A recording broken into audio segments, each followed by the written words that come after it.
I'm going to wait about a minute as people arrive, and then we'll get started.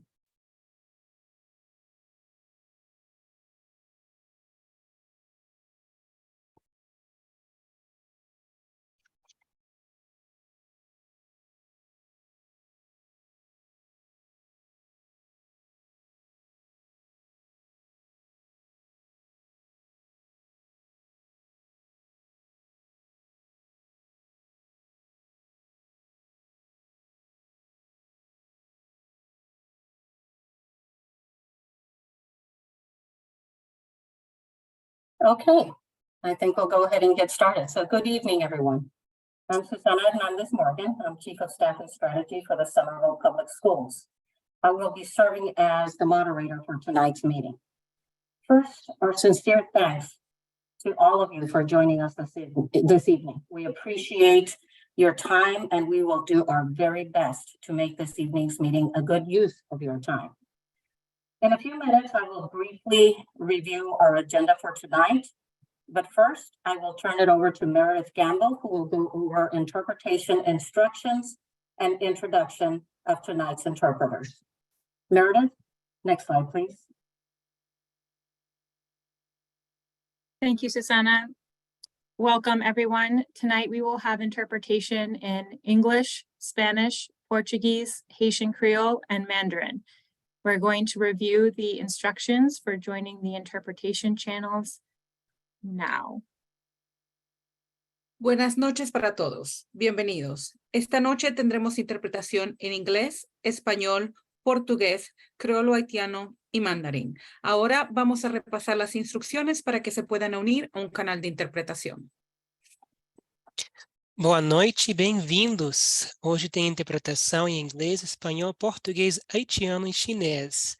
Todos vão entrar nos canais de interpretação. Daqui a pouco a gente vai explicar como que você faz isso.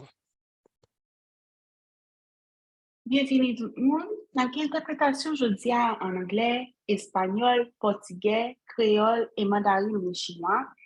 Si vous avez besoin d'interprétation créole haïtien, entrez dans la chaîne créole là. Nous pourrons couvrir des instructions, interprétation yo kounia. Pendant que pas instruction yo ou pas qu'à entrer dans la chaîne là. Mais après ça, vous êtes capable. Entrez dans la chaîne là, l'autre. Merci. 各位晚上好。那么今天我们的会议提供英语以及西班牙语、葡萄牙语，还有海地语，加上普通话。那么一会儿我们会打开我们的翻译频道。Thank you. Next slide. To join interpretation on a computer, you will click the globe symbol in the bottom right corner of your screen, and then select the option for the language that you speak. Next slide. To join from a smartphone, you can click on the three dots in the bottom right corner of your screen, select the option with the globe symbol, and then select your language and press done in the top right corner.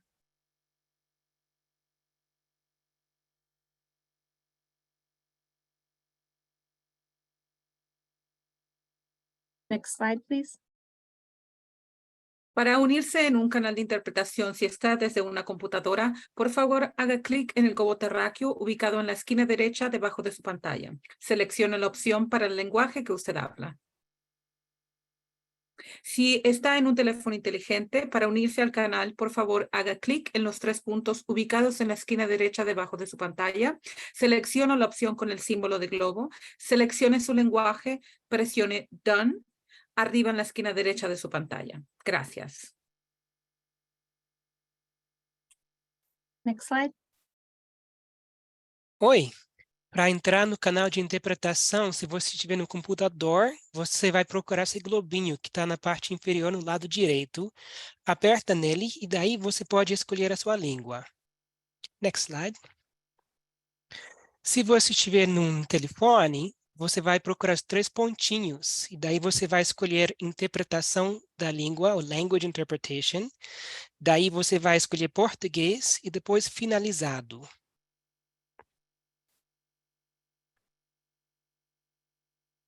Next slide. Si vous avez besoin d'interprétation sur ordinateur, cliquez sur le symbole globe là, en bas à droite dans coin qui est dans l'écran. Sélectionnez option pour langue ou parler. Next slide. Interprétation dans le téléphone. Sous besoin de ça, cliquez dans 3 petits points en bas dans le téléphone, écran téléphone. Sélectionnez option qui est le symbole globe là. Et puis, sélectionnez langue ou besoin qui c'est créole. Là, on finit peser done. En l'air dans le point partie téléphone là.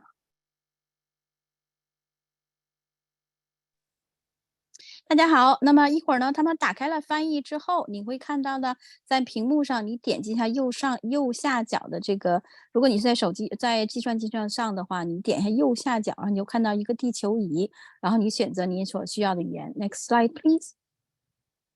那么如果您是在智能手机上或者是在您的平板上的话，你要先点击一下屏幕，然后就会看到右下角出来3个点，出来3个点之后，你可以点击这个地球仪的标志，然后选择普通话，然后要按右上角那个英文写的这个 DONE 这个就可以了。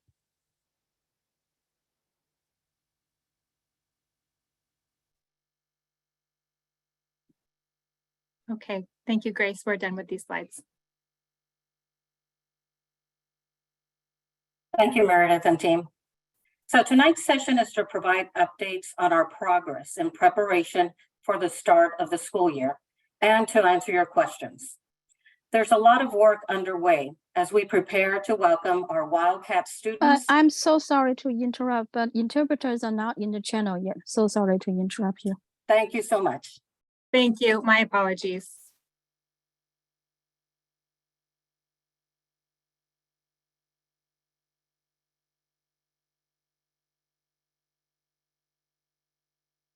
Give me a thumbs up, please, Meredith, when we're good to go. We're good, Susanna. Thank you. Great, thank you. So I will start that over again to make sure that interpreters get that information. So tonight's session is to provide updates on our progress in preparation for the start of the school year, and of course, to answer your questions. There's a lot of work underway as we prepare to welcome our Wildcat students, families, and staff to the Edgerly and the Capuano for the 2023-24 school year.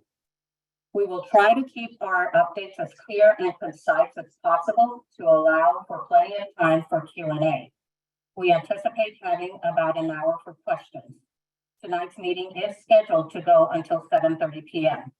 If we're not able to get through all of the questions this evening, there will be an opportunity for you to follow up via email, and that information will be provided in one of the slides.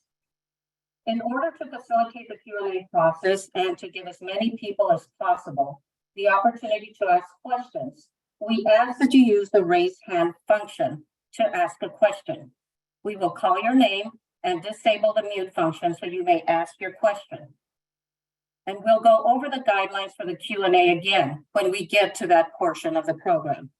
At this time, I will turn it over to Victoria McGregor to go over the raise hand function. Victoria? Thank you, Susanna.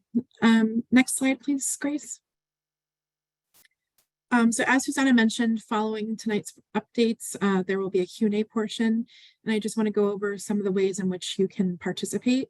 If you are tuned in from a Windows or Mac device, you can navigate to the participants icon from reactions and select raise hand, which will then prompt the raise hand sign next to your name.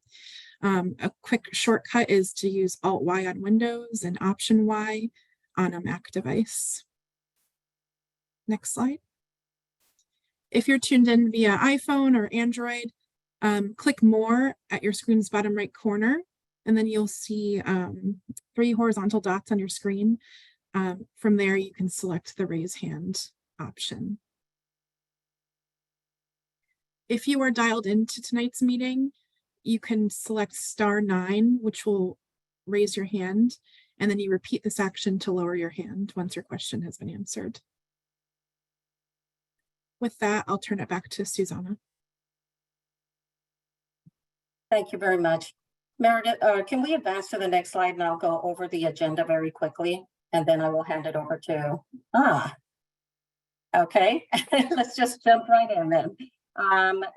It is my pleasure to hand it over to Mayor Valentine for a welcome. Thank you, Mayor Valentine.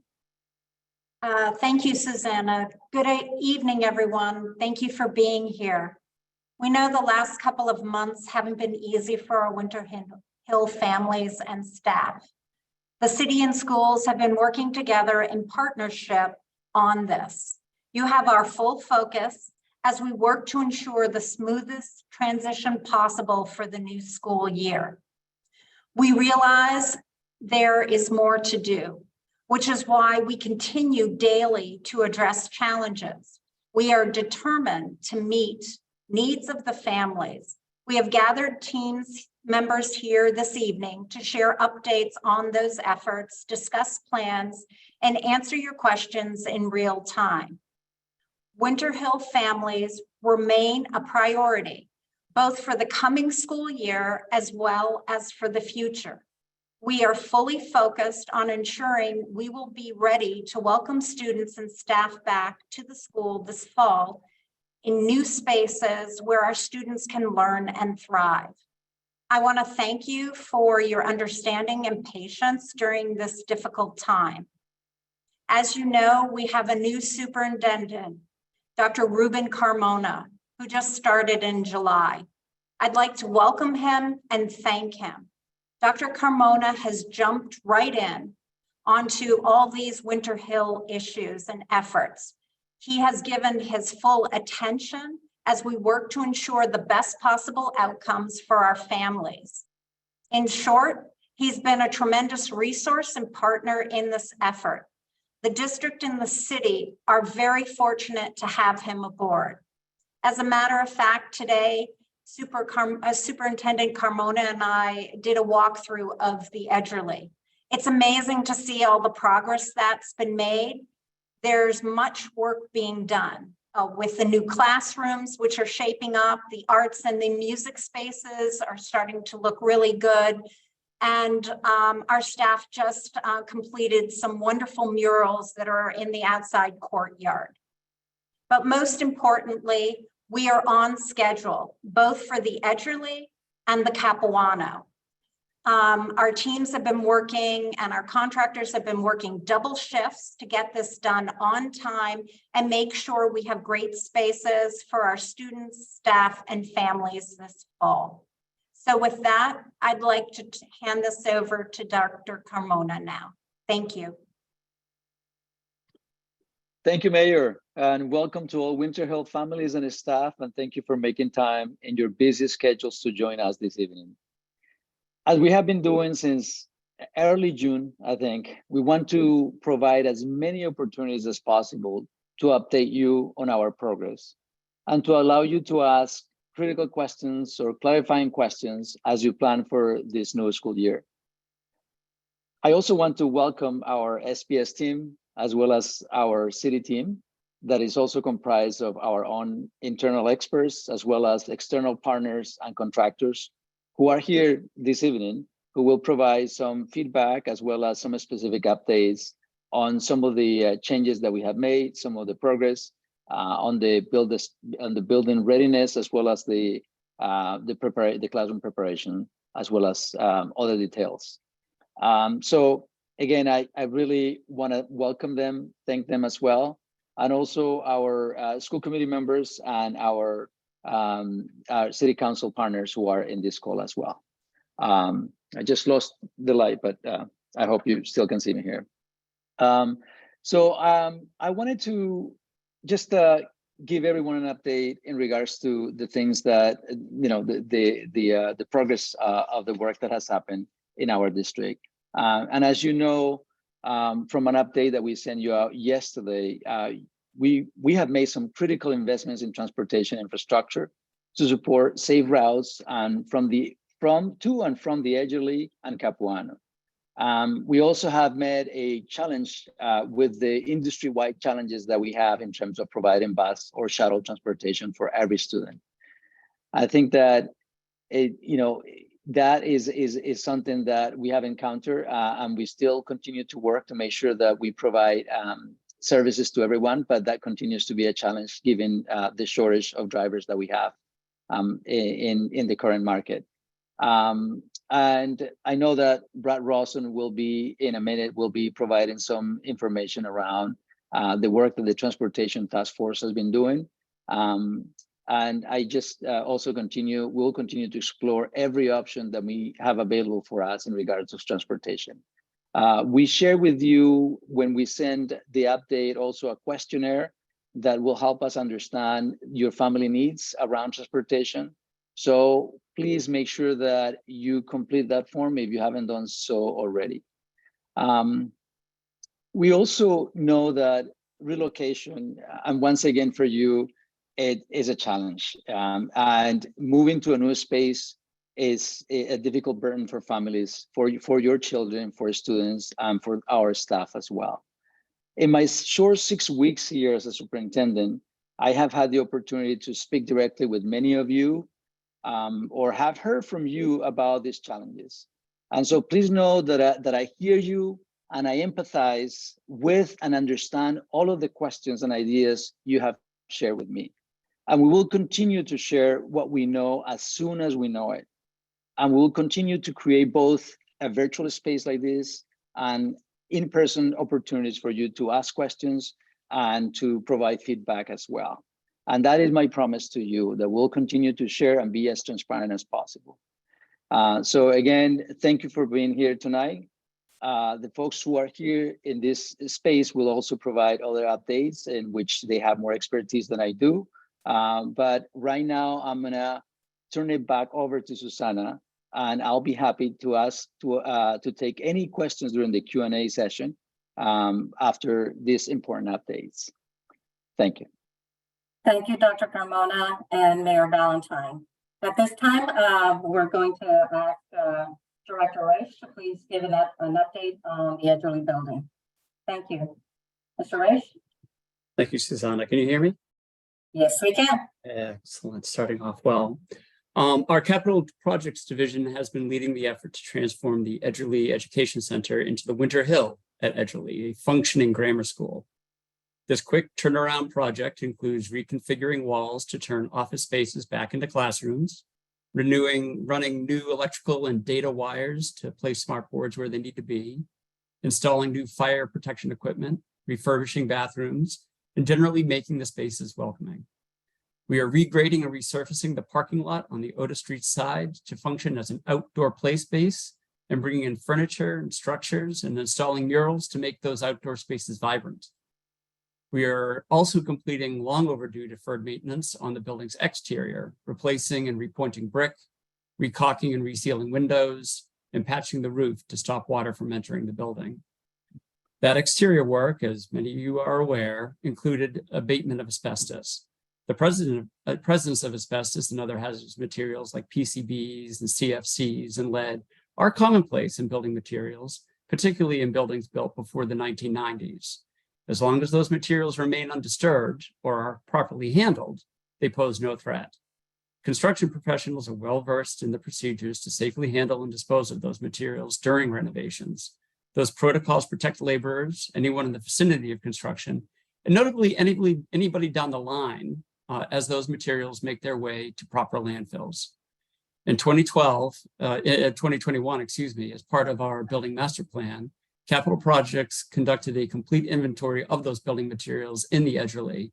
So as we progress the work to construction at the Edgerly, we were able to do so with all the protections in place and performed that work under the watchful eyes of both a third-party inspector hired by the city and the Massachusetts Department of Environmental Protection. While we prepared the Edgerly, we've also been continuing ongoing assessment of the Winter Hill building at Sycamore Street to inform our future plans for possible renovation, gut rehab, or demolition and replacement of that building. As we shared earlier this week, we did find asbestos in some material, and out of an abundance of caution, we closed that building for further assessment to take place. We will report back on that building soon. Turning back to the Edgerly, all of this construction at the Edgerly is progressing at a breakneck pace and is admittedly disruptive, leading us to end the AIM summer program early. Our contractor, Suffolk, understands the mission, is working long hours and weekends, including Sundays, to prepare for teacher move-in on August 24th and first day of classes on August 30th. Our Capital Projects Director is currently operating out of the Edgerly, working with Suffolk and our team of consultants to hit those dates. The construction team is in constant communication with SPS leadership and Principal Goslin to help prioritize the work and make needed decisions. Certainly, there will be some follow-on items that we will need to complete in September, but we are extending extraordinary efforts to make sure that none of that work will interfere with opening on time or any school activities once school starts for the district. If you advance to the next slide, you can see some of the work in the schoolyard area and get an idea of just how beautiful those murals are to really make that outdoor space vibrant and welcoming. So with that construction update, I'd like to turn it over to Principal Goslin for a description of the educational program. Thank you, Rich. So first, I would like to welcome all of our Winter Hill families and extend a special welcome to our new families who will be joining us as a Winter Hill family in the fall. We are very eager to return to school and see all of our little Wildcats again. So we're looking forward to the next few weeks when we can have them all back. As Rich has just described, there's been a lot of planning taking place to welcome all of our students back to both the Edgerly and the Capuano. I want to talk about what's been happening at each. So first with the Edgerly, the decision was made to put grades 1 through 8, including the AIM program and the newcomer program at the Edgerly because of the space available, and it would allow us to remain together as a unit in one space for our grades 1 through 8. And this will further support our students who are in sub-separate programming to be truly integrated into the school. So the way we've laid out the building is that all of our AIM classes will be dispersed throughout the building and their classrooms will be integrated on all floors with all of their same grade peers as well. We have a different space than what we have at Winter Hill. So with part of the projects, we're creating play spaces outdoors for students, which the last slide showed. We will have 3 outdoor play spaces, one on the Bon Air side, which will be a smaller, more tot-like play space. We will have one on Cross Street.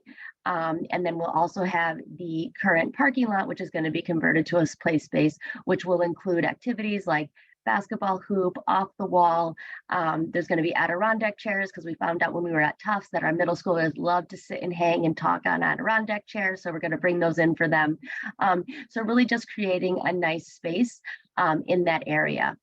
The other piece is we're currently working with the principal at the East to also integrate time at the East playground so that students will have access to the soccer field as well as the play structures. So we're really looking at how we can keep recess comparable to what they had at Winter Hill. And actually this might, because of going over to the East, we might actually be able to give them a little more recess this year, which I'm sure they will appreciate. In terms of lunches at the Edgerly, the cafeteria is smaller, which does reduce our capacity a bit in terms of how many students we can have in the cafeteria. So as we work through the schedule, we have adjusted our lunches so that all of our students will be able to eat in the cafeteria every day, and we will be able to accommodate all students. And in terms of our procedures, we are really looking at how to replicate what we do at Winter Hill so that even though we are in a different space, it is familiar to students. So for example, we will have our cones in the morning and students will be lining up at the cone with their teacher's picture on it, just as they do at the Winter Hill and just as we did when they were at Tufts. So we are really looking to bring our familiar practices to the school so that students will have that familiarity and they already are well adjusted to those routines. In terms of our students at the Capuano, where our pre-K and K students are going to be, and I just want to stress that Capuano is a beautiful school that's really built for little ones, for 3 and 4 and 5-year-olds. So it's really a great space. They love having sinks that are at their level and all sorts of other amenities like that.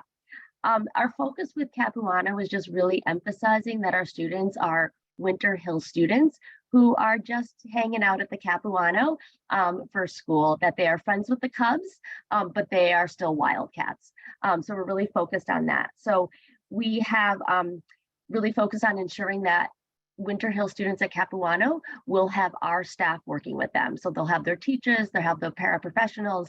Our schedule allows for all of our specialists to go to the Capuano. So they will have their regular specialist schedule with Winter Hill specialists. The principal at the Capuano has been very accommodating, and we will also be able to use their spaces for things like art and PE and library over at the Capuano. So they will have that consistency, and they will have the teachers that they know. For students who receive services such as multilingual services, special education services, counseling services, our staff will also go to Capuano to provide those services. So again, they will be working with the adults that they are familiar with and who are Winter Hill staff. We will also be working very closely with the AIM administration to ensure that supports are in place and ensure that if something does come up, we will be notified immediately, and we will make sure to have staff on site to support our students there. And then the other piece too, I'm not sure if kids have asked about this, but every morning we do announcements, we announce birthdays. We used to do it over the PA system, which won't be possible to broadcast into 2 buildings. So we're going to move to a video where we will do morning announcements every day. We will do our Wildcat pledge with the Pledge of Allegiance. We will announce our birthdays, and students will still get their birthday books every day. So we want to make sure that our routines that are unique to Winter Hill continue for our students at the Capuano. And then in terms of preparing the classrooms and getting ready, we're very excited that our teachers will be able to be in on the 24th. To start prepping their classrooms. All of the classrooms have been updated. They have smart boards, they have the teachers' furniture in there, they have all of the things that we had to support learning when we were at the Winter Hill. And I know that staff are very eager to get in there and start setting things up. I know from when we had the brief time at Tufts and Edgerly and Capuano, our teachers did a really incredible job of really making it feel like home, like when they were at Winter Hill. So bringing those familiar items and those familiar setups that our kids are used to. And as we do every school year, we really focus the beginning on setting up our routines and procedures. And our teachers will continue to do that, recognizing that some of them are going to look a little bit different, but that is something we teach into every fall. So we will start the school year as we always do by teaching those routines and procedures and supporting students to acclimate to the new space. We also, for staff, we know that there's a lot of big changes for staff. So I just want to recognize that they will have additional questions, and we are going to be setting up a meeting with the district and as well as with the city next week where we can specifically address staff concerns and questions before they re-enter the building as well. And then just the last update I have is I just want to mention that after school will be in place. So anybody who is signed up for the after school program, it will be running at Capuano and at Edgerly, wherever your child may be, and that community schools will be in touch with you.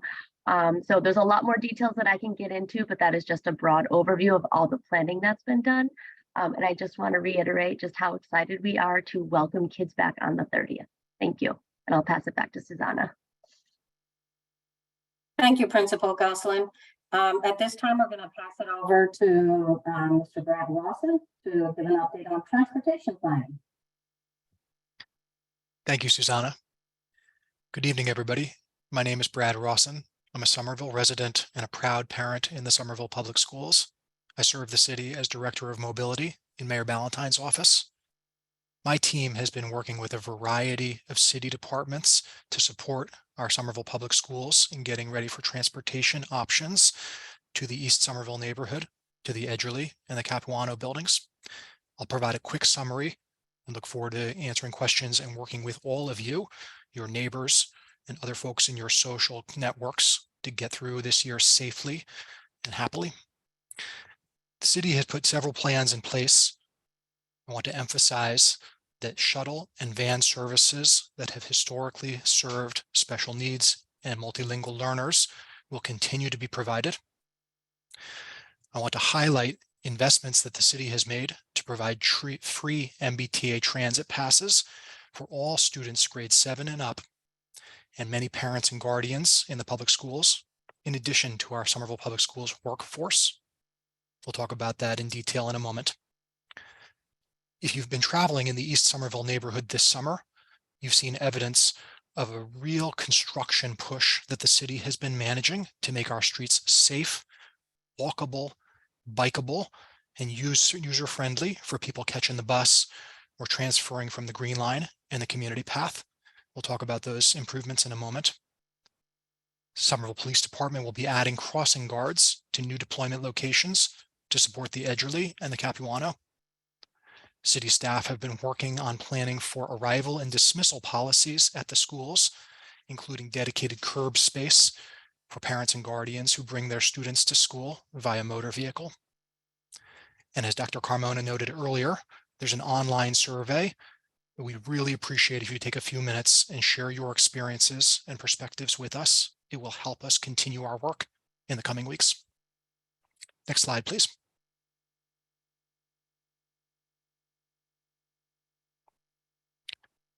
You can learn about the city's investments in accessibility, in safety, in repaving, and traffic calming on our Summer Voice public engagement website.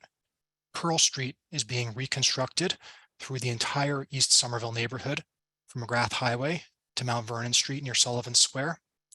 Based on a 2-year community process, we have prioritized traffic calming to keep everybody safe in this incredible neighborhood. Traffic calming includes raised crosswalks, raised intersections, speed humps, neighborhood traffic circles, and large curb extensions to make sure that motorists are driving slowly to keep everybody safe. And that's especially important as we think about welcoming so many new students and families to the neighborhood. There's a link on the screen here where you can learn more, and all of our public information materials are available in multiple languages. Many of the construction elements are already complete, and the remaining ones will be completed in the coming weeks. Our engineering team has been pushing our contractors very, very hard to make sure that they complete in time for the start of school. Next slide, please. This slide shows a close-up of the Edgerly. On the top of your screen, you see Bon Air. Running from north to south on the image is Cross Street. Otis Street is to the left side of your image. I'm going to quickly summarize how folks can visualize getting to the school in the morning. On the top of the screen on Bon Air, there will be a dedicated space for school van and bus services. Parking by general traffic is not allowed during the school day. From 7 a.m. to 3 p.m., only school vehicles will be allowed to use the space in front of the accessible entrance of the Edgerly. You'll then notice 2 designated accessible parking spaces on Bon Air approaching Cross Street. On the bottom of the screen, you'll see Otis Street, which is one-way westbound from Cross back towards McGrath. 5 or 6 parking spaces will be available on the curbside for active parent and guardian loading and unloading of students. I want to emphasize that motor vehicle drivers cannot exit their vehicles. They will be expected to pull up to the curb and let their little ones out and then keep moving slowly and safely. Additionally, on Cross Street, highlighted in green, there will be dedicated parent guardian drop-off spaces in both directions, northbound and southbound. The last thing you can see on this image are existing bus stops served by MBTA Route 90 bus, which provides a 1-seat ride from Davis Square, Spring Hill to the East Somerville neighborhood, and from East Broadway and Sullivan Square in the other direction. We will be publishing additional specific information on transit alternatives, which include MBTA Route 89 and 101 on Broadway, MBTA Route 80, which serves portions of Pearl Street and Cross Street, and Route 86 and others on the Washington Street corridor. Next slide, please. We want to emphasize that the city is working hard to make sure that cost is not a barrier for transit usage for all of our residents, but we really prioritize our youth, our older adults, our low-income families, and our workforce. If you or somebody in your network may qualify for these programs, please visit the website that is shown on this screen, and you'll find multilingual links and directions for how to sign up for these passes. Several of them have been running for several years now, and as a result, we have a good administrative process to make sure that students, families, and educators have the transit benefits they need going into the school year. Next slide, please. Thank you, Susanna. Thank you, Mr. Wilson. Okay, that concludes the presentation portion of our tonight's program. So we're now moving into the Q&A portion. Because of the urgency of getting families the logistical information they need in preparation for the start of the school year on August 30th, we're going to take questions about school logistics first, and then we'll move into more general questions. As a reminder, please use the raise hand feature if you want to ask a question. You'll find the raise hand button under reactions at the bottom of your screen. We'll go in the order in which hands are raised. We will call your name, disable the mute function so you can ask your question. Then we'll re-enable the mute function as we prepare to move to the next person. Please ask only one question at a time. If you have more than one question, we ask that you please get back in the queue by raising your hand again. We anticipate that there will be many questions, and we appreciate your patience as we work to get through all of them and ensure that everyone who wants to ask a question has the opportunity to do so. We also very kindly ask that you please keep your question brief and speak slowly to assist with interpretation. We'll do our best to be clear and succinct in our response. So I think we're ready to get started. Panelists, if a question comes your way, please introduce yourself the first time you speak so that our guests know who you are and your role in Centerville. Thank you.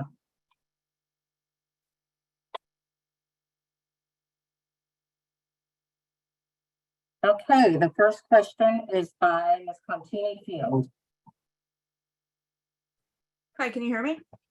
Yes, we can. Please go ahead. Thank you. So my logistics question is actually about the end times at Capuano versus Winter Hill, and for students who are in different aftercare programs, whether there will be a gap in coverage for either the offsite programs like the YMCA that pick up or Elizabeth Peabody between when Winter Hill lets out and when the regular Capuano kindergarten day ends. And then for community schools, if they've adjusted the staffing hours appropriately so that coverage for community schools will still end at 5:30 for those students. Thank you for your question. Principal Gosling, can you take that? Yeah, so I can speak to the end of the school day. We are still working on that staggered start just to give parents a little flexibility if they do have 2 pickups and 2 drop-offs. So any time in between, we will ensure that we have staff who will be supervising children and ensuring that they get to the program that they need to go to. We will plan for that and to ensure that all students are supervised and have support during that time. I cannot speak for community schools at the end of the day. I don't know if anybody else has this specific answer to that, but that might be one that we can refer back to community schools to follow up with you on. Thank you. We will need to refer back to community schools and ask them to follow up with Ms. Contini Field on that. Thank you. The next question is from Erin Blank-Finney.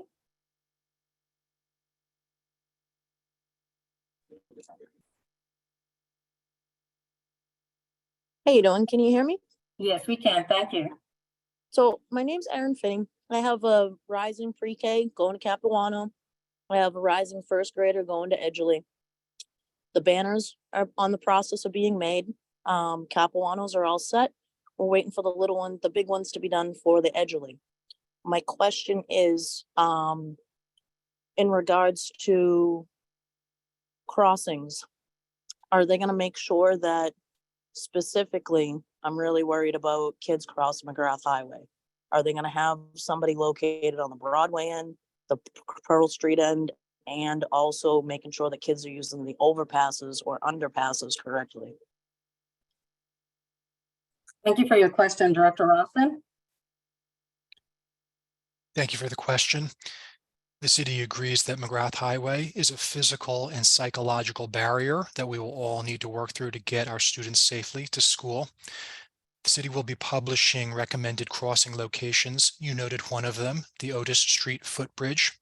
Another important one that our maps will call attention to is the Gilman Street underpass. Those two separate facilities will provide families the ability to cross McGrath without having to cross at grade at the big intersections of Broadway, Pearl, or Medford Highland. I do want to emphasize a couple of additional things. The state deploys crossing guards at the corner of Pearl Street. Many families will know them. They're incredible.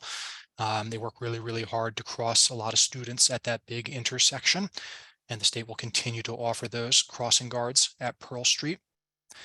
The city is also working with Mass DOT to implement safety measures on McGrath Highway that are currently scheduled to be completed this fall. Believe it or not, Mass DOT is going to eliminate a travel lane in each direction of McGrath at Broadway and at Pearl and at Medford Highland. What that means is that families and students and all people crossing will only have to cross 4 lanes of moving travel, not 6.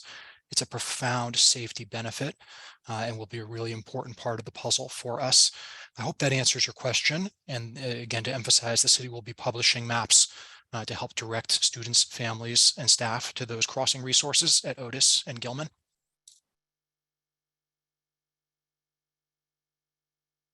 Thank you, Brad. Next question is from Cassie Walster, please. Hi, thank you.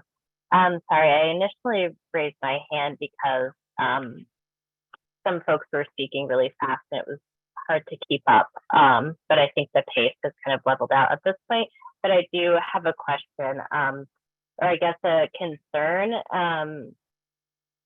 I keep hearing phrasing about, you know, working overtime and working at a breakneck pace, and I just am a little worried that, you know, when we work so fast, mistakes happen, and how are we making sure that things like asbestos and other safety concerns aren't being looked when people are maybe rushing through this process. Thank you for that question, Mr. Raish. Yeah, thank you. Thank you for the question. It's a great one. We are not sacrificing quality in the interest of expediency. You know, we're keeping an eye on that as well. We have had our own city inspectors in frequently. We have also had a surprise inspection from the building state inspector who is inspecting the construction. And I'm very happy to report that the result of that surprise inspection was positive. The state was satisfied with the quality of progression of work. We also had a surprise inspection from the Massachusetts Department of Environmental Protection on the safety protocols around the asbestos removal. And again, I'm very happy to report that we got all A's from the state regulatory agency on that. Yeah, we're working towards these deadlines. We know that they're difficult to obtain, but we're doing it with additional hours. And in no way are we cutting any quarters on the quality of the work. But yeah, thank you for that question. Thank you, Mr. Raish. Next question is from Christopher Evans.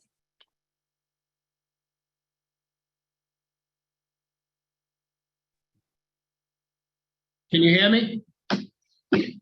Yes, we can. All right. So I have a question, a question and kind of a statement. The question is for the mayor, the superintendent. Now, I know you just got here 6 weeks, but it's still an important question for you as well. I don't know if the building inspector is here. I don't know if the construction manager or the foreman of the Edgerly School is here. And then the city council or whoever, the principal as well, in regards to the asbestos at the Edgerly School. Did anyone I just mentioned ever think about, you know, the construction going on and the testing of asbestos and the issue with the water in the basement area with possible contaminants?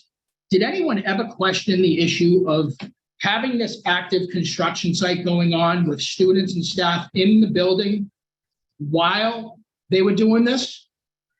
And if so, why wasn't school just completely called off so the kids weren't in this active construction site? And my statement with that is to any of the parents that are listening right now, I don't know if I can share pictures with you guys so people can see these, but I have pictures of my son and 6 other kids, maybe from his class or other classrooms, that were posted on Class Dojo.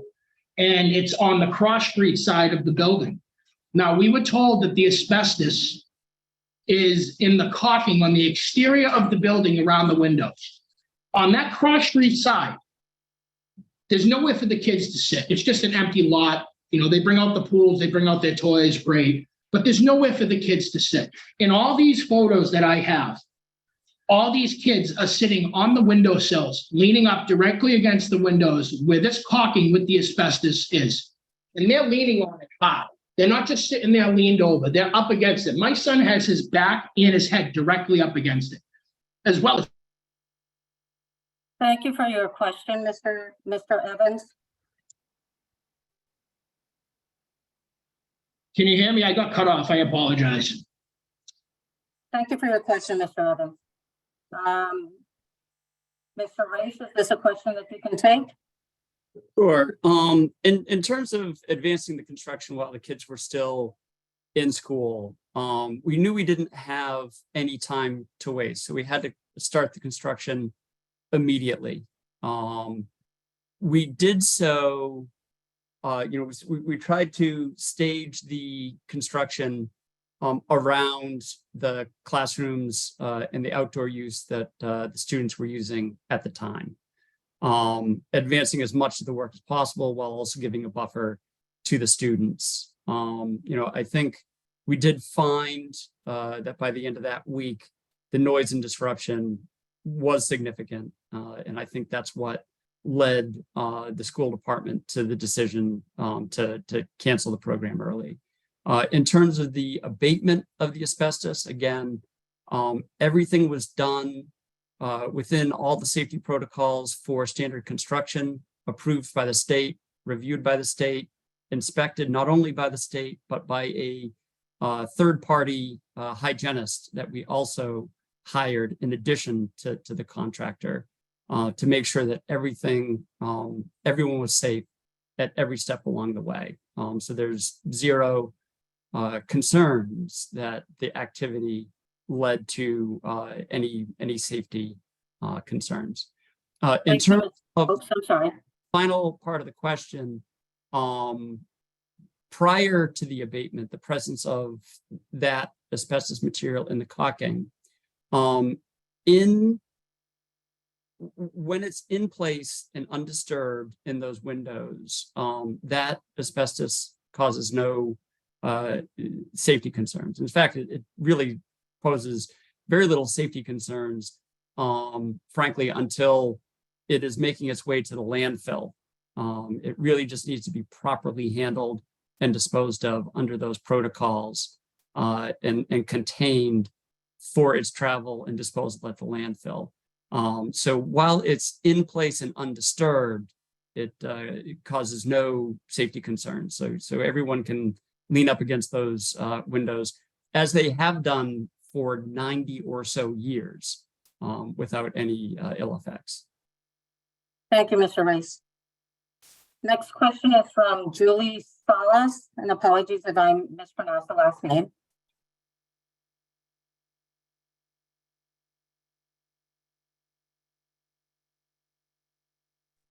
Hi, can you hear me? Yes, we can. Go right ahead, Julie. Hi, I'm Julie Salas, a teacher at the Winter Hill School, grade 3, and I am worried about parking. For those of us who are commuting in from outside of Somerville, and we usually have our Winter Hill working permit to park. Can we park anywhere in the city and then hop on a bus? Because I know parking was tight at Winter Hill, and I know that parking is extremely tight in East Somerville. So that's what I'm worried about. So can you answer any questions about parking? Thank you for your question, Julie. Mr. Rothman, is that something that you can say? Yes, thank you for the question, Julie. The city is considering ways to get our workforce to the buildings, including by driving and parking. There will be a couple of options. You asked specifically about the permits that the workforce currently gets issued. Those will continue, and those will allow educators and staff to park in the existing Winter Hill neighborhood or throughout the East Somerville neighborhood. So look forward to follow up as we do every year for issuance of those passes. In addition, to relieve the burden in the neighborhood and provide a little bit more flexibility, the city is looking into alternatives for parking lots that are off-street. There are a couple that are under the city's control. They're not as close to the school buildings as we might like, but we are looking at ways to provide dedicated teacher and staff parking at some of those lots. And we'll be back in touch with more details as soon as possible. So your point is well taken, and we have staff from several departments working to solve that problem. Thank you. Thank you, Brad. Next question is from Jen Fowler.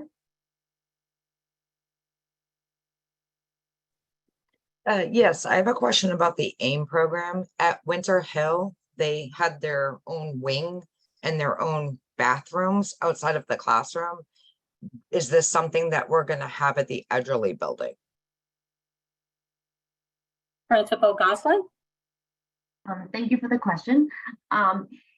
So with the AIM program, it is a combination that the Edgerly is not laid out exactly like the Winter Hill. So we have placed classrooms, so classrooms that need access to a bathroom. They have been placed either with a bathroom in their classroom or one very close in that proximity. And we do have a couple of clusters of AIM classrooms on the 3rd floor, the 2nd floor, and the 1st floor. So they will not have that specific wing where we had most of our comprehensive classrooms, as we did at Winter Hill, but they will be clustered together on the floors of their grade level peers with access to bathrooms, essentially for classrooms that need more access. We will also have, on the 1st floor, we will have our grades 1 and 2, and there will be a designated bathroom specifically for AIM. That's a little larger, and will allow staff to be able to accommodate students there as well. Thank you, Principal Gosselin. Next question is from Karthik Iyer, and again, apologies if I mispronounce the name. Hi there. My question is around walking to school in the winter. Usually, I mean, a lot of the sidewalks in the neighborhood are not cleared and the city does not take accountability for clearing them. So the question is, if kids are walking from, here all the way crossing McGrath Highway, will the city make sure that the sidewalks are all cleared? Because, I mean, for instance, my son is 9 and he takes a scooter, right? I mean, what happens if the sidewalk's not cleared? So just want to check on that. Thank you, Mr. Rawson. Thank you for the question. The city is planning for 4 seasons worth of access and safety. Folks may know that over the last couple of years, the city has begun testing approaches that would allow for us to perform proactive snow removal. This is a work in progress, but we've been learning for a couple of winters already, and we've chosen to prioritize a couple of specific corridors throughout Somerville that serve as many people as possible. Broadway is one of them, from end to end in Clarendon Hill to Sullivan Square is one of those priority corridors where if property owners do not clear snow and ice, we actually have proactive inspectional services staff who go out, document, issue tickets, and our DPW teams and contractors are immediately deployed to clear snow and ice. So it is our expectation that that process will continue. I want to be humble about the fact that you're asking about a more global solution, and our resources only allow us to do this on a couple of corridors. So again, Broadway is a priority. If there are opportunities to expand that, we will certainly look into it. But I want to assure folks that we take the snow removal very seriously in terms of safe routes to school for our students, families, and staff. Thank you, Mr. Rawson. Next question is from Meredith Jones.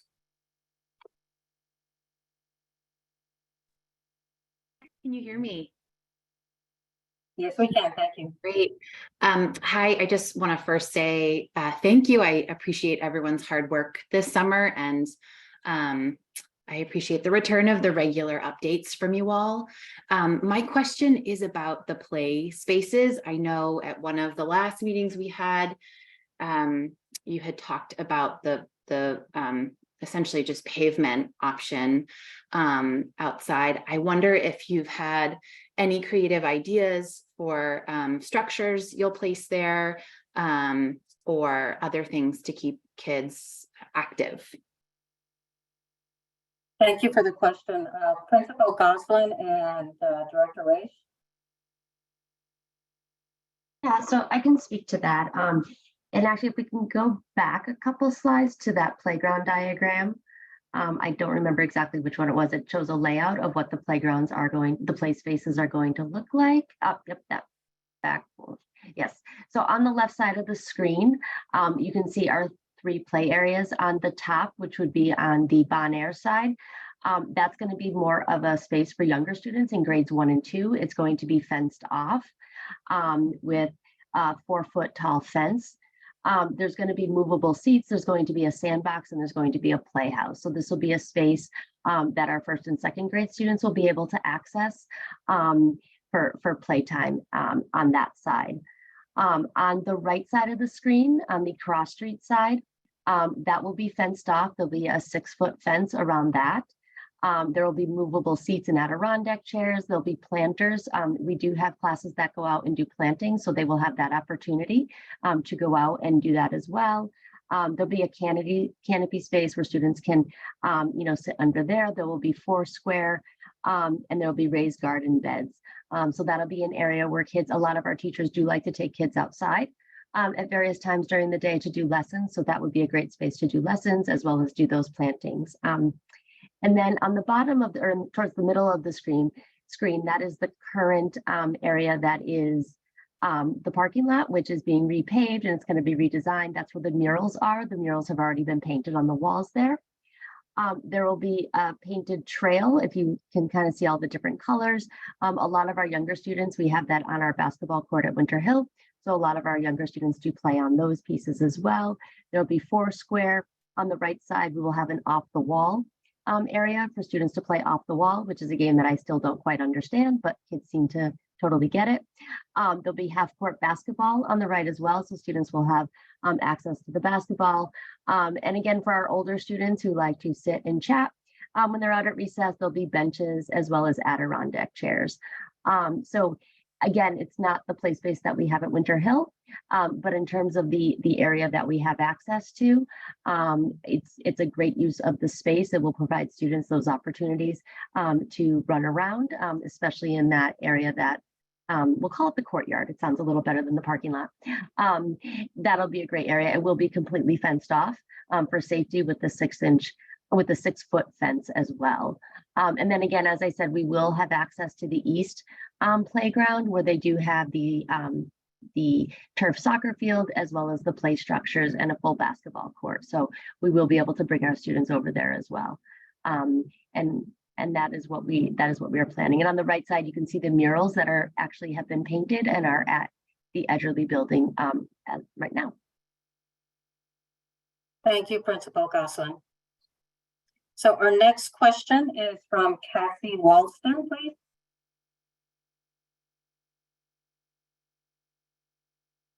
Yes, thank you. I just wanted to ask when the report from those inspections will be available to the public.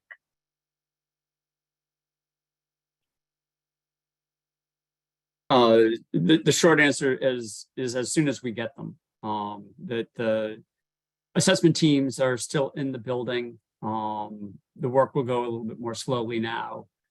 I hate to hazard a guess, but I'd say it's within a few weeks. Thank you, Director Raish. Next question is from Gandhi Aldana.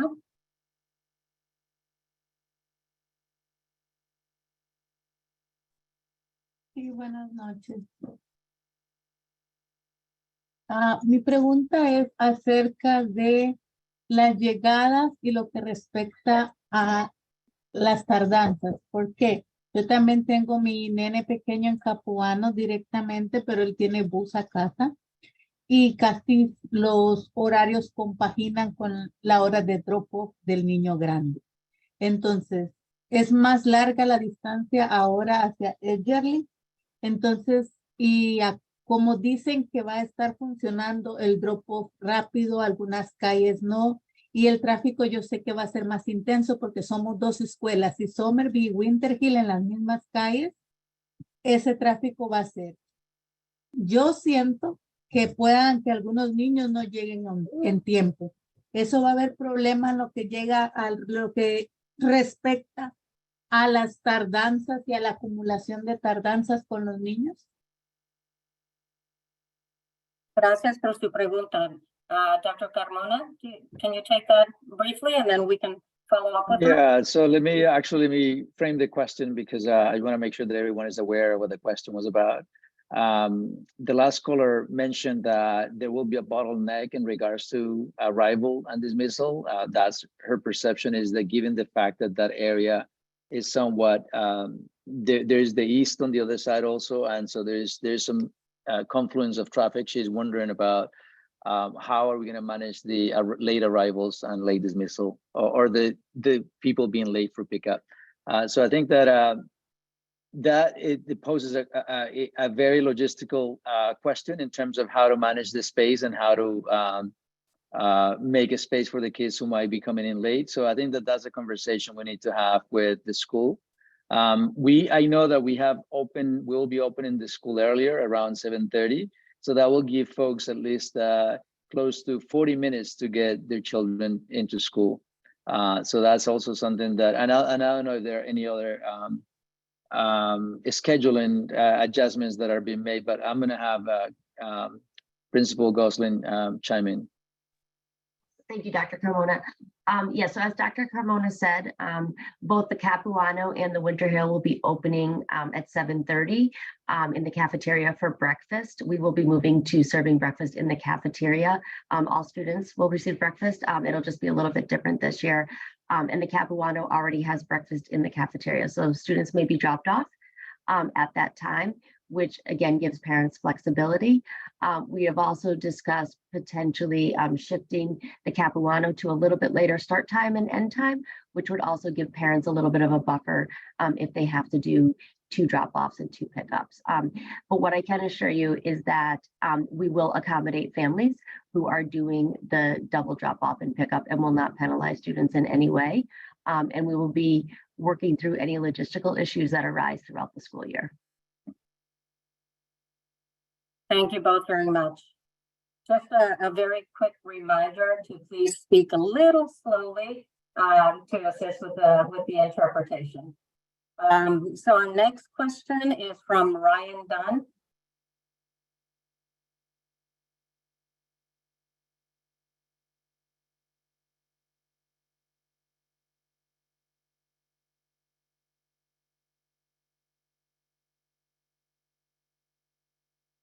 Ryan?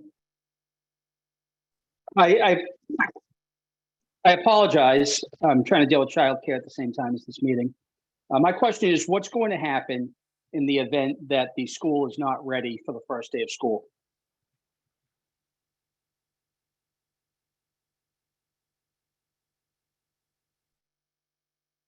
Mr. Reich, is that a question you can take? Yeah, what I can say is that we are managing this project on at least an hourly, if not minute by minute basis. And we have no intent of missing the goal of opening to students on the 30th. As I said, there's likely to be some follow-on work after, and we'll probably have the contractors in the buildings at nights and on weekends to do finished work. So we'll be, we're in a position, we'll possibly be in a position over the next couple of weeks to prioritize work to make sure that the student spaces are active and functional and do punch list work after the fact. So that we're managing the risk in that way because we're out of space. There really aren't any viable contingency plans at this point. So that's we've got the full commitment of the contractor. Again, we're already working Sundays. We've got a large number of crews in the school. In fact, the density of laborer per square foot is a lot higher than we had in the high school at any given time. There's just a lot of work that we're looking to get done.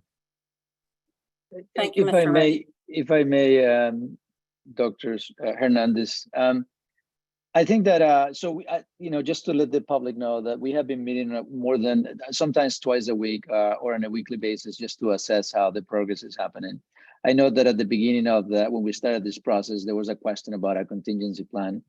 My response to that was, the minute you start thinking about a contingency plan, there is a psychological trigger also that folks might slow down. Our response was the contingency plan is let's have a night shift or let's have an extra shift.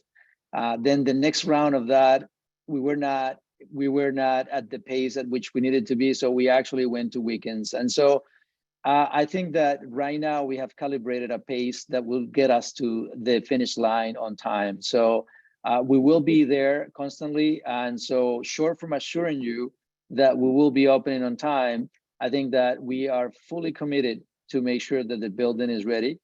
And the minute that we see any gap in our pace, we will respond to that. And if that comes to that, we will let you know. But I am highly confident that at the rate at which we're going, we are on target to open on time. Thank you, Dr. Carmona.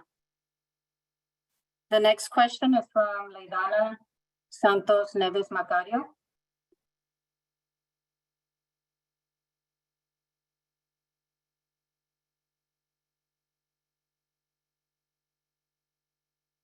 Leidiana.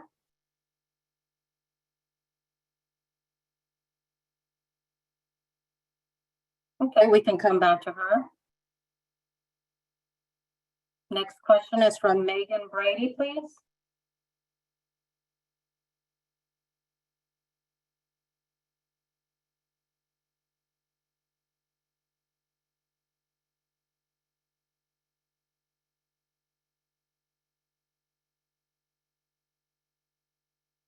Megan Brady.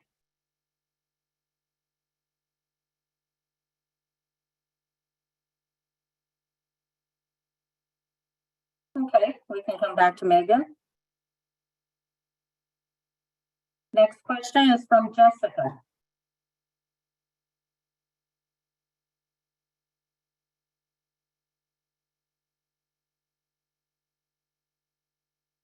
Is Jessica available? Can you hear me? Yes, we can. We can hear you now. Thank you, Jessica. Okay. My question is, I have two kids. I heard like a few minutes ago, you guys said that it's gonna be open 7:30 for breakfast. And is somebody gonna be outside waiting for them, or we have to drop them off inside the breakfast room, or how that's gonna work? Because I have a daughter, like I said, one goes to the Cabana, one goes to the school she's going right now. Thank you. Principal Counselor, can you take that question? Yes, I can take that. So from 7:30 to 7:45, we would ask that you do walk them into the cafeteria because we have staffing in the cafeteria to supervise, but we don't have outsourced staff. At 7:45, we will begin our live drop off where parents may just drop and be able and just pull up and let students out, especially for the younger students who need supervision. So starting from 7:45, you can pull up, we'll have staff out there to receive students and walk them to the cafeteria doors. In terms of the Capuano, I will clarify the procedure at Capuano, given that they are pre-K and K students. Their procedures might look slightly differently, but we'll make sure that that is clarified for families. Thank you, Principal Counselor. We have a question from Adrienne Bruno, please.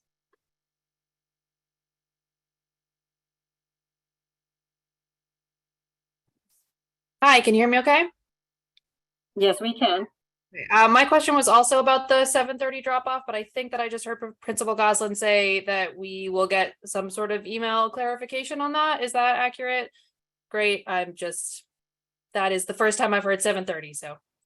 Yes, that is a change from previous years. It was a 7:45 drop off. We have moved it back to 7:30, where we will have supervision in the cafeteria. And I will be sending out a detailed information about arrival and dismissal procedures. Thank you. We have a question from Jen G.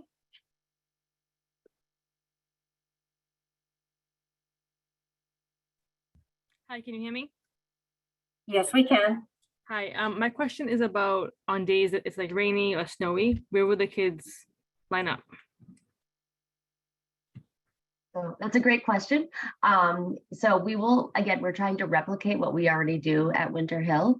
So on the days when it is raining or snowing and we're not able to be outside, our first grade through fifth grade students will go to the gym and they will line up at their cones. We replicate the cone system in the gym on rainy days. And then our older students will be in the CAF. So grades 6 through 8 will be in the CAF. As they usually are. So again, it'll be very similar to what we do at 115 Sycamore. Thank you, Principal Goslin. We have a question from Julie Sala.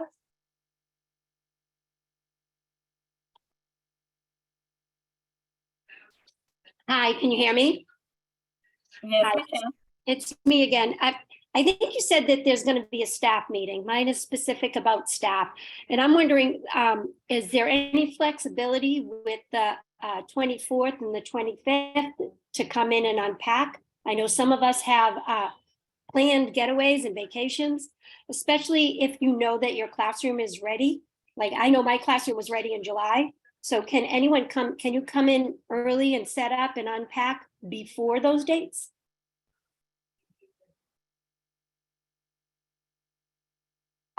So I can clarify on the classroom piece. So when we said that classrooms were ready versus not ready, it was really around whether or not stuff could be moved into them from Winter Hill.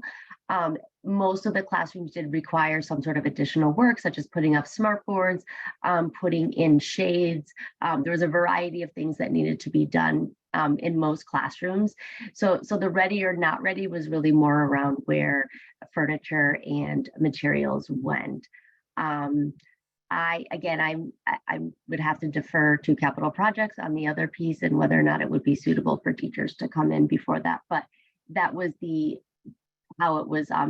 It was for packing purposes and placement purposes on whether or not classrooms were listed as ready or not ready. Thank you, Principal Goslin. I'd like to go back to Megan Brady.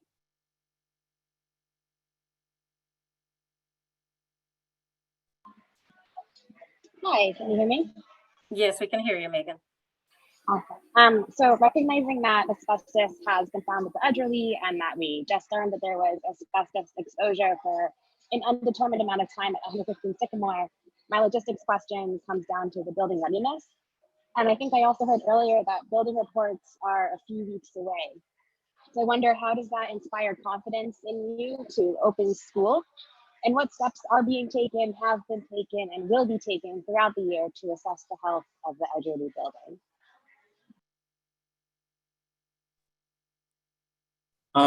So I think there might be a little bit of confusion around the assessments of the two buildings.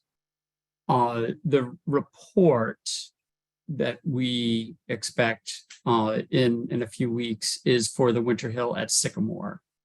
And this is more around the total survey of the building.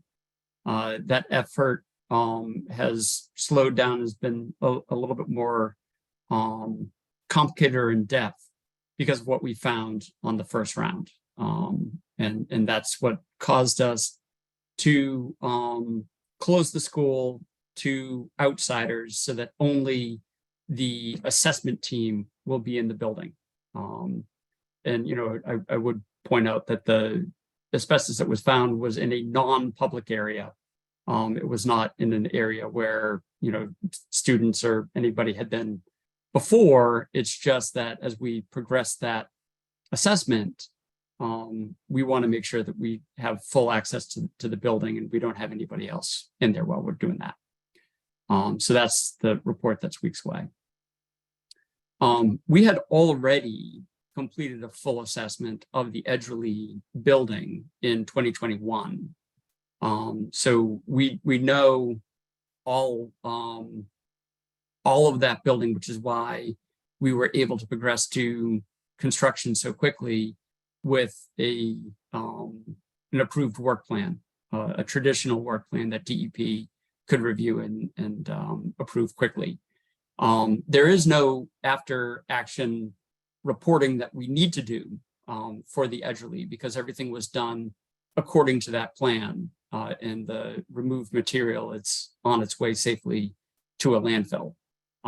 So that building is already cleared in terms of all hazards. So we have no concerns about occupying that building. Thank you, Mr. Reich. Next question is from Erin Blank-Finney, please.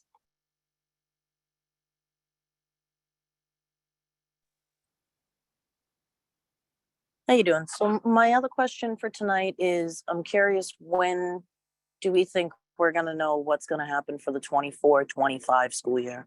Are we realistically looking that Edgerly is now the home base for the next 6 to 8 years for Winter Hill?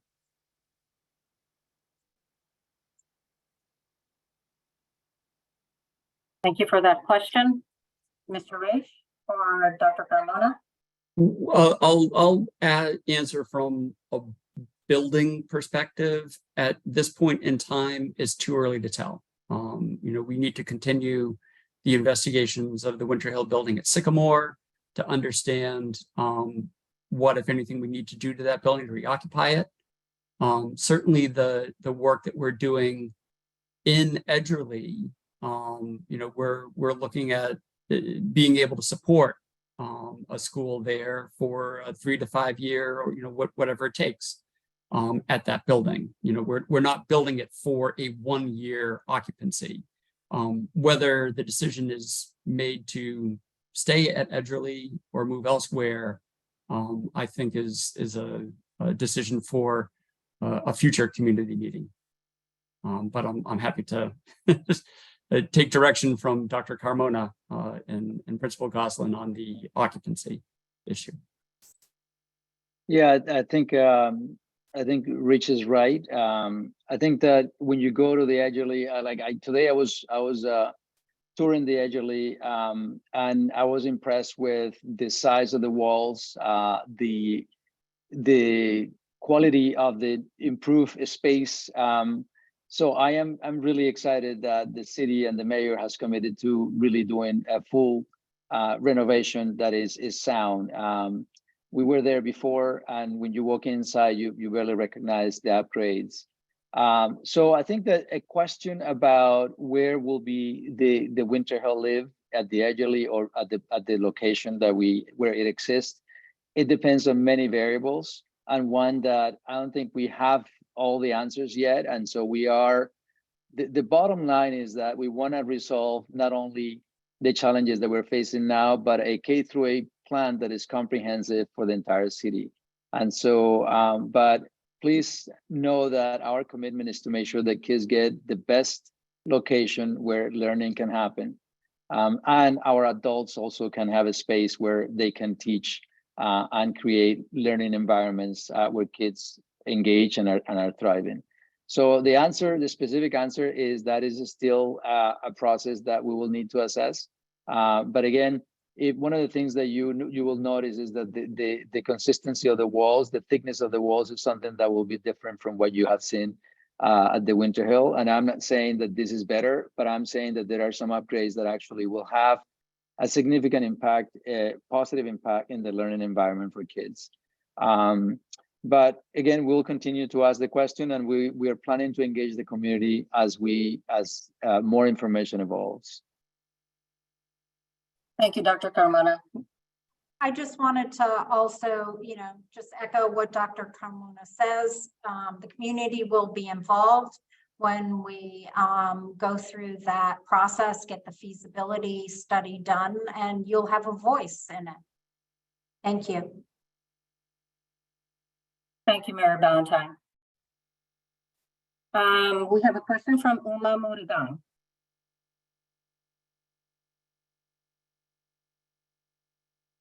Hi, my question is, or my understanding is that the Edgerly will be available for teachers to move in equipment and furniture and materials by the 24th. Will we as parents receive confirmation that the Edgerly is ready for school on the 24th? And if it's not ready, will we also be told on the 24th? And is there a plan B for that?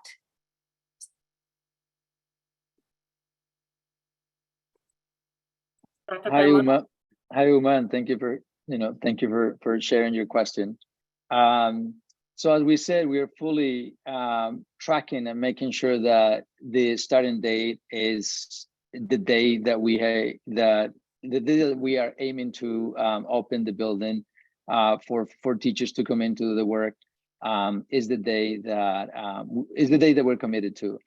You're asking, can we be involved? Can we actually be informed? And I think that I don't see why not. So what I am saying also is that you will be getting updates on a weekly basis. So most likely will be by then you already have you will have information as to the progress of the building. But again, as we have seen today, the progress is on track thanks to the commitment of the folks that are doing the work. But I'm confident that we will be having good news for you all along. Thank you, Dr. Carmona. We have a question from Karthik Iyer.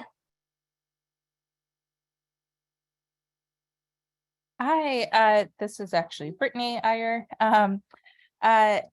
My question, well, it's not really a question, I guess, raising the attention of you, but also other parents. We recently were just kind of looking around the area to get familiar with the walk over to the new school. And we thought we would look at the Chucky Harris Park, possible place to stop in after school to play. And I wanted to raise your awareness that the park is not in good shape, and it seems a few people may be living there.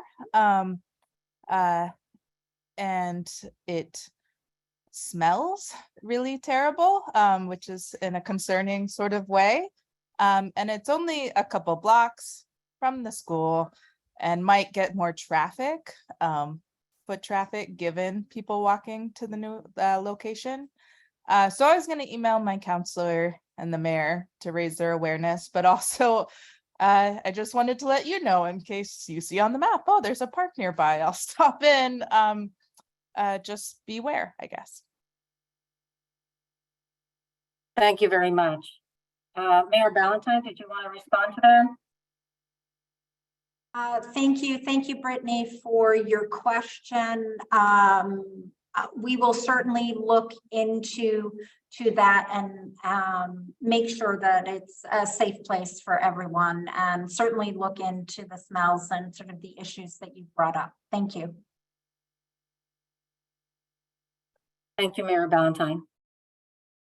I'm going to go back to see if Leidiana Santos is with us. Leidiana?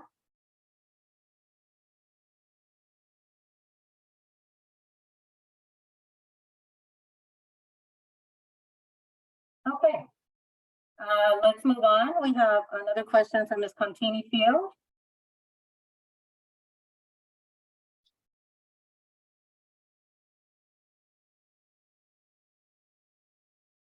Ms. Contini Field? Sure. Is it me or is it Miss Santos? It is you. Okay. Regarding the specialist teachers, can you speak to the space that they will have? I know that you've said that there's a gym, and we, Winter Hill had a kiln that was busted, so I guess that's the equivalent of no kiln. for the art department. I know drama used to be in a windowless room in a basement, so I can't really say that we can go downhill from there. Like the library, can you speak to the spaces for the specialists? Yes, absolutely. I'm happy to. Thanks for the question. So the spaces will look a little bit different, and in some ways will be an upgrade from what they had for music and drama. All of the specialists will be located on the second floor. So the gym is on the second floor, and that's where Mr. Senecal will be. The art room will be located on the second floor, and will be located in a room with a sink. Which we purposely made sure that was there. We did look into having the kiln moved, which was not possible. So I've already spoken to the art teacher about that and how we can accommodate for that. She's very creative and has very good relationships with the other art teachers in the district, and that we're able to use some of their resources. The library, again, it will not be the size of the current library, but the library does have one of the largest classrooms that is available to staff to ensure that we can accommodate for the books and the technology that will be in the library. The drama room will be a full-size classroom with windows, as well as the music room. And we will also have that additional space for instrumentals on Mondays and Fridays that we also had on the first floor of Edgerly. So all of our specialists will be accommodated with adequate space, or more than adequate space, to accommodate for the specialist classes. Thank you, Principal Goslin. We have a question from Ethan Fontini Field.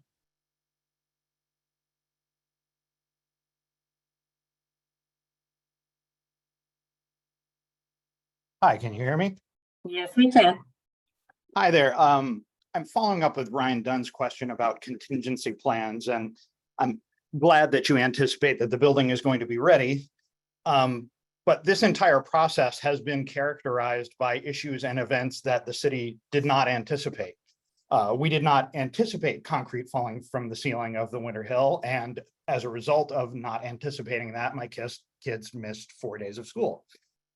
We did not anticipate asbestos at the Edgerly, and as a consequence of not anticipating that and planning for it, the AIM kids missed 3 days of programming and didn't get to say goodbye to their teachers.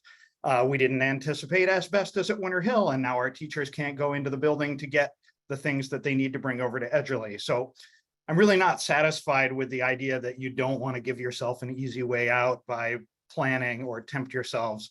I need reassurance that you have a plan for when the next unanticipated thing happens, because every time we don't anticipate something, it's been the teaching and learning and the students and teachers who pay the price for the lack of proactive contingency planning. Thank you for your question. Dr. Carmona or Mr. Ray?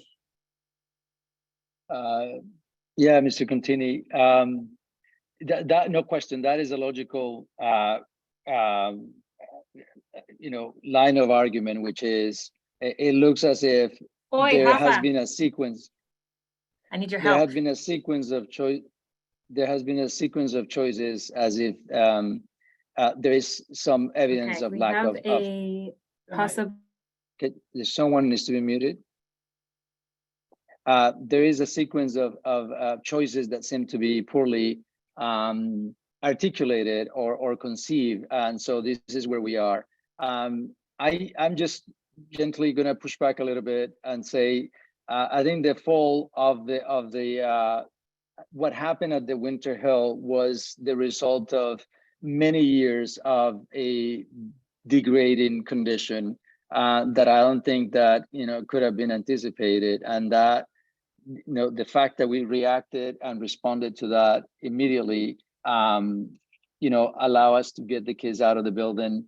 Allow us to have an alternative plan, and the only plan that would the only location that actually would house the entire Winter Hill school is the Edgerly, and I believe that one of the drivers for choosing a place where all the kids would fit was that was one of the drivers to have everyone housed at the same place. There is not a lack of contingency plan that is driving us to make sure that we stay with the option that we have. or that we are not thinking about any other option. We have thoroughly assessed all the options in the district, and there is no space that will hold that large number of students. And so as I'm committed to making sure that the place, that the Edgerly will be delivered on time. And so we will be able to keep all the community up to date on a regular basis. And so I understand that might seem as a lack of coming up with a contingency plan, but I feel that we will be able to meet our expectations based on the collaboration that we have established with our partners. Thank you, Dr. Carmona. The next question is from Julie Sala. Excuse me, Susanna, if I could just add to Dr. Carmona's comments is, thank you, Ethan, for the question. I will say within the first couple of months of being mayor, I supported and allocated funding for a K-8 master planning to address exactly the issues that you are talking about in terms of our buildings. Because there hasn't been investment in those for over 20 years. You know, I set up a stabilization fund, which we exact words was something about buildings and schools. I forget the exact stabilization fund. We had about 7 million in it at the beginning of the year, and we added another amount, which brought us over to $12 million. So Somerville is not the only community that is working on its infrastructure, but I hear your concern. I hear that you're saying it's a priority. All our buildings need help in them, and people have been reassigned because of problems we've had in the 19 months that I've been mayor of the city. So we will work on it. We're allocating money. The families at the Winter Hill, the staff at the Winter Hill, our Winter Hill community, and everyone are a priority, are my priority. And I know this time has been difficult, and I will certainly, you know, make sure that you are all kept apprised of things. Help us with the decisions that we are making at this time. So thank you for the question and just highlighting your opinion. Thank you, Mayor Ballantyne. We have a question from Jen G, please. Hi, many parents haven't been in the Edgerly to see what kind of, you know, how it looks in there. Would you guys be open to having a day where we can come in and see it so we feel more comfortable sending our kids there? Thank you. Principal Goslin, is that something that you can take? Yeah, absolutely. I know that we've had discussions about that, and I think we're definitely open to that. And I will work with the district and the city to make sure that we get something in place. Thank you. Next question is from Barbara, please.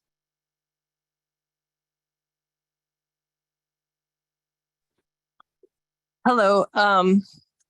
I am kind of, I know that there's going to be a process, you said, later for community comment regarding kind of the overall school plan.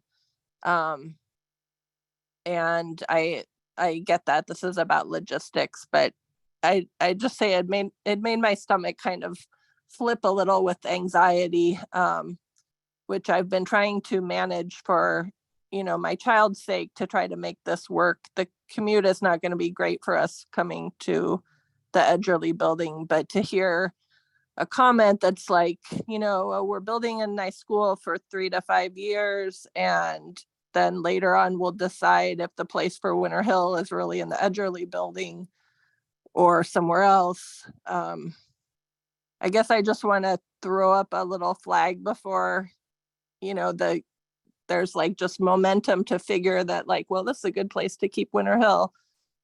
Because, I get that you have to plan for 30 years or whatever a school plan is, but I'm just planning for my family. And I hope that there's going to be a school back on this side of town that my child can go to in the time that she's in elementary school.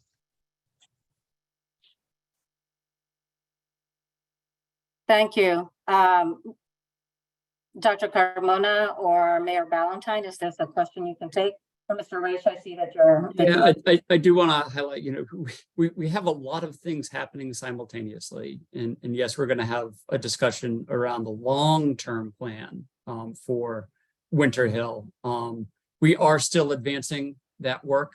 I think that the last time we talked about it, we were aiming for fall to have a discussion about the long-term plans. We're still on target of that. We're managing to progress that work as well, the long-term planning. So I completely understand how hearing that we might be planning around a 3 to 5 year residency at the Edgerly causes anxiety.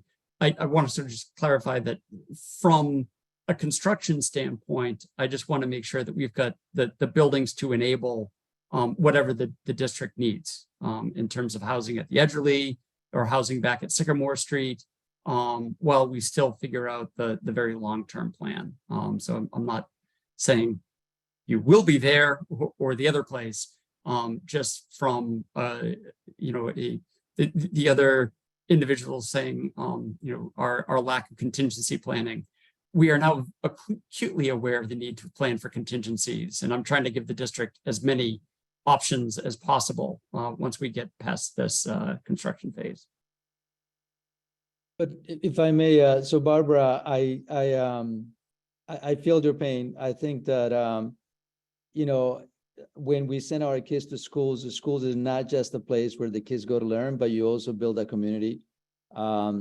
So that is something that is definitely, we carry that heavily on us, because we know that we have that there's a community that has been disrupted.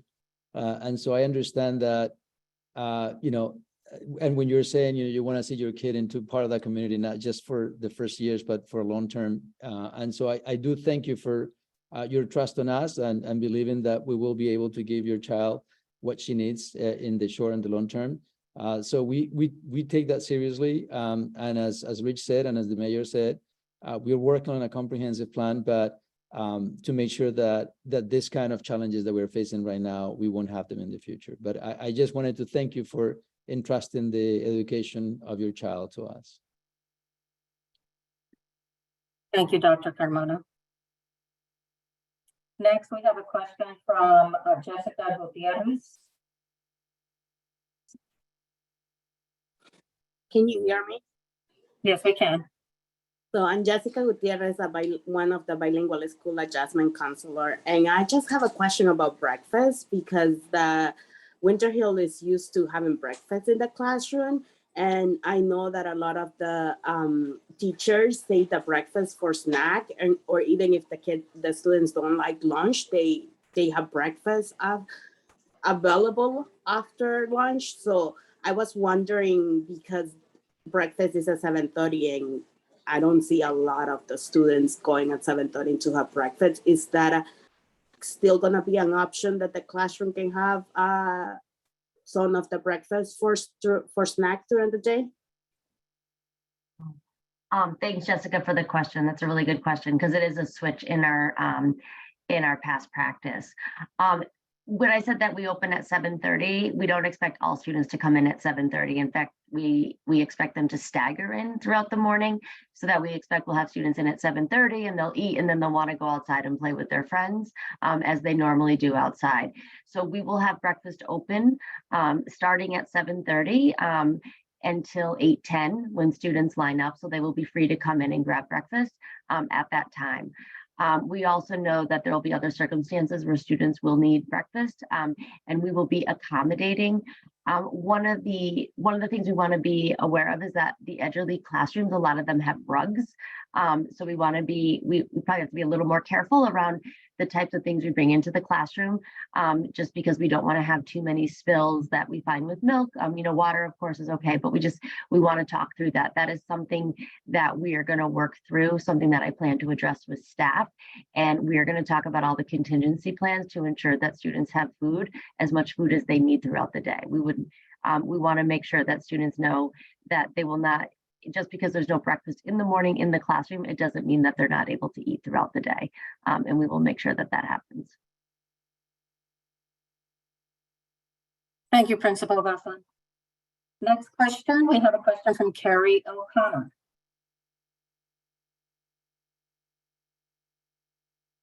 Hi, my name is Carrie Hi, my name is Carrie O'Connor, and I'm the mother of a rising first grader. And I wanted to thank the participant who mentioned nearby Chucky Harris Park. We live actually directly behind the park, and it's been a problem area for many years. So I think it's important that parents know that it is not a safe place for your kids to go after school if they're alone. There's individuals outside the park drinking all the time. We found used condoms, syringes. So I think it's great that you brought it to, I've called the mayor, the police. I think it's something that should really be looked at. And I just wanted to also, like I said, warn parents. We see what goes on at 3 a.m. there. We call the police. I've written the mayor numerous times. And I just wanted to, put it out there that it is not a safe park for your kids.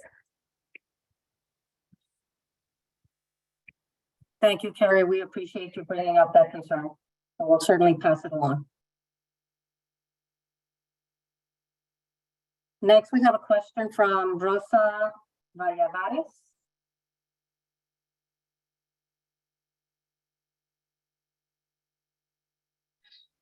Hola.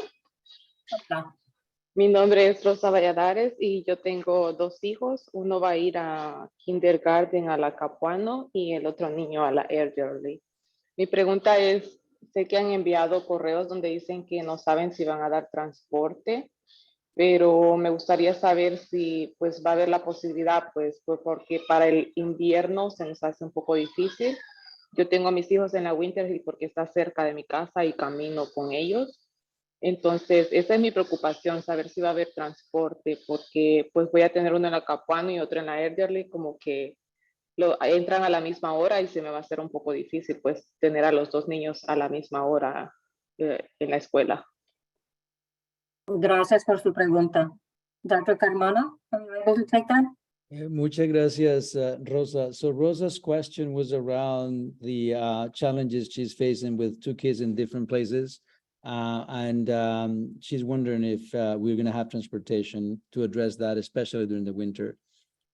So that's a great question. That's something that really has kept me awake at nights, trying to figure it out, how to increase the capacity that we have to provide transportation. We continue to explore the options, any option and every option that we have seen. There is a significant shortage of drivers. The ones that actually the CLD class, that is the big buses, is almost impossible to get a bus at this time. We are still exploring with the small buses, small vans, but again, so far we haven't been successful in getting buses to increase our capacity to support families. We have added a few numbers, but it still is a small number. So what I'm going to ask everyone to do is to complete that survey so we can actually prioritize just on the small number of spaces that we have. But again, we haven't given up on that. We'll continue to explore any options. I'm collaborating with the mayor. She's, putting resources out there for us to make sure that we actually increase our capacity. But so far, we can cover our students who already have services or had services last year. But again, we'll continue to work on that. Thank you, Dr. Carmona. Principal Goslin, part of the question was regarding having a student at the Capuano and one at the Edgerly. Could you speak a little bit about just a staggered start discussion? And again, just a reminder, if you could speak a little slowly. Thank you. Thank you. Yes, so we recognize that families will have 2 drop-offs and 2 pickups. So we are currently looking at a staggered start, which would mean that students at Edgerly would start at the regular time of 8:10, but Capuano would start a little bit later. So our K students at Capuano could potentially start at 8:20 or 8:25. That would allow parents a little time to make one drop off and then do the second drop off. And then on the dismissal side, we're looking at the same pushing dismissal at the Capuano a little bit later so that parents could do the 2:35 pickup at the Edgerly and then be able to then go to Capuano to pick up their other child. So we are currently looking at that and making accommodations for families to ensure that parents will be able to do both and be able to support both students in both locations.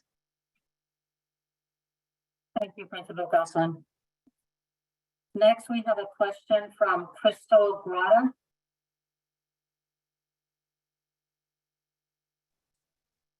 Hi, I just have a question about the box program. Will that be running in the next school year, this school year? Thank you. Yes, I can speak to that. And as far as I know, the program will run as always. It's a program that we've had for many years, which is run by our PE teacher, Mr. Senecal. And there is nothing to indicate that it would not happen. So yes, that would continue. Thank you, Principal Goslin. Next, we have a question from Klaus Schultz, please.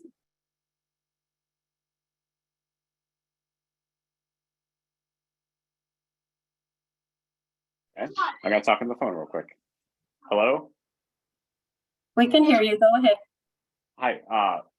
Sorry, I just need to ask. I mean, the asbestos was found at the Edgerly building. You know, and we were told it was the caulking of the windows. It was non-friable. All this information. And then it was found at the Winter Hill School, and for some reason, is it not okay to tell us where it was found and why it necessitated closing down the school entirely?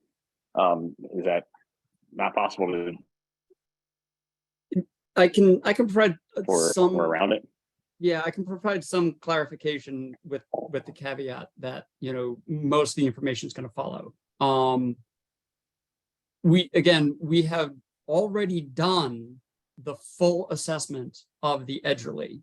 So, with the purpose of a future renovation of that building. Granted, the intent of that future renovation of that building was for SPS administration. But we had already begun the capital planning around that administration building renovation and had done the full assessment of potential hazardous materials in there that we would need to abate as part of the construction. So again, when we proceeded to this construction, we knew exactly where it was, we knew exactly what it was, where it was, what it was, and what we needed to do to properly handle that material during construction. And that is what we did. That similar sort of hazardous materials assessment is what is currently underway at the Winter Hill at Sycamore building. Because as I mentioned earlier, we're planning for the long-term home for Winter Hill and what the district's long-term capital improvement plan is. And so we're assessing that building, which includes understanding the presence of any hazardous materials, which if we renovate, we need to remediate and abate for a renovation. Or in the option that we're still exploring and we'll be discussing, come fall and winter, the option of demolishing that building and building new. Again, we have to understand exactly what materials are in that building so that we can properly abate before we demolish and send things to proper landfills and make sure that we don't implode the building and then have a dust cloud go out. So this is standard operating procedure for potential construction projects. In the course of that assessment of the building, we found some asbestos that we weren't anticipating to find. And so we need to change our plan for assessing the building. Basically change, the operating procedure for the expert firm that does that hazardous material assessment. We made the decision because to be clear, it's one sample. One sample came back hot. We now need to change our plan, and out of abundance of caution, we don't want anybody in that building while we're modifying that plan, and we only want the trained experts on hazardous material identification to be in that building doing that testing until we have a better understanding. Once we've done that next level of investigation in that building, we're going to make all that public, because again, it's all going to inform the next stage of renovating the building or demolishing the building. So right now we've got like one piece of data which is essentially meaningless, but because we have zero tolerance for risk around this, we don't want anybody else in the building other than those experts that are assessing the building.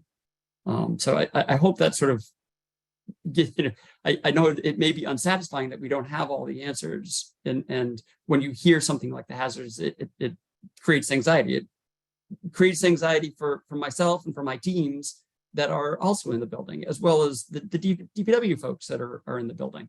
But really this is about doing that assessment in the proper way and protecting everybody whilst we do that assessment.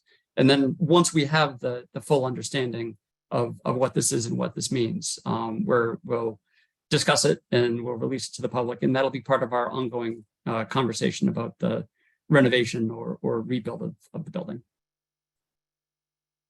Thank you, Mr. Raish. Next, we have a question from Jen G. Hi, Courtney, this one's for you. I know that the traffic over by there is pretty congested, especially in the mornings, just from me working over the cab.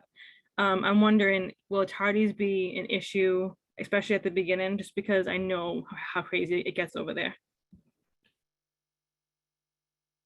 Oh, that's a great question. I mean, like any new school year, when we're developing our new routines, especially families are working off drop-offs, we definitely are much more flexible in the beginning, and then we will work with any families that are really experiencing a challenge with the traffic or with anything. So yes, we are going to be very flexible.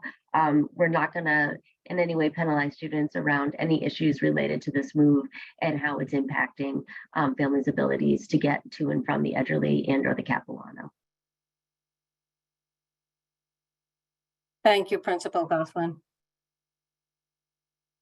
We have a question from Julie Salas, please.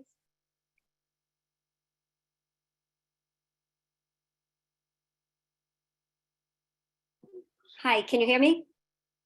Hi, Yes, sorry, yes, Julie. it's me again. The more I listen to these meetings, the more questions that just keep popping up and popping up.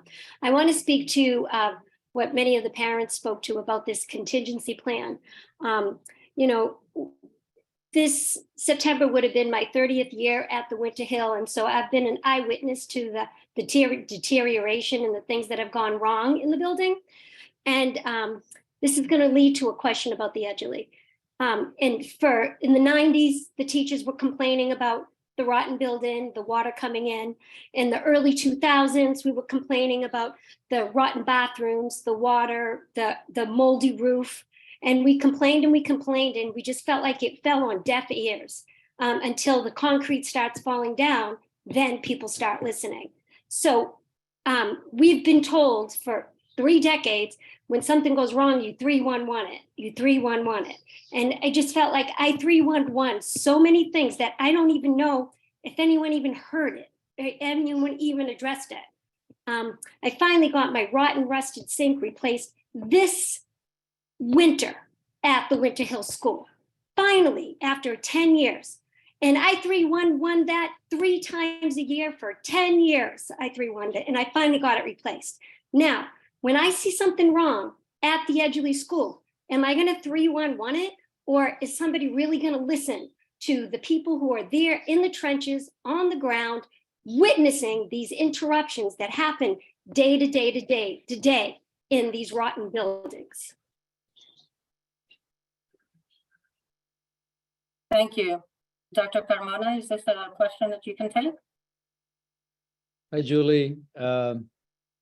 Yeah, it is very unfortunate that, you know, there is that level of challenge that you have experienced in teaching when the conditions, the facilities have not been part of the teaching. Usually, what I always have said as a teacher is that the space also should be another teacher in the room. So how we set up our rooms, how we set up our chairs, and how we create the conditions for learning, that is an extra teacher in the room. So I feel your pain. All I can tell you is that the commitment that the mayor has made in terms of financial commitment is something that I haven't seen in any district before.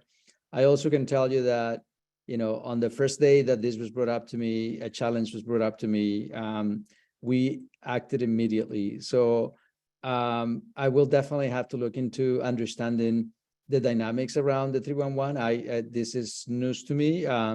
But what I can tell you, though, is there are 2 things that I always lean on as my core values, which is transparency and collaboration. And I feel that those are 2 things that we can work from. And again, the collaboration that we have had so far with the mayor, the commitments that have been made financially to address the capital infrastructure in the district, to me, that's a great place and a good start. So again, I feel sorry for what you know, how that has evolved for you, but I can tell you that we are talking about a new administration and a new commitment to making sure that our buildings do what they do for our children and our adults who work in them.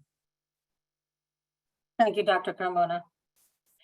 We're coming close to 7:30. We have 2 minutes left. I think we can take maybe 1 or 2 more questions. And then if we could advance to I believe the last slide has an email address where people can follow up with any questions that we were not able to take. There it is. Thank you. So the next question is from Ava Connolly, please.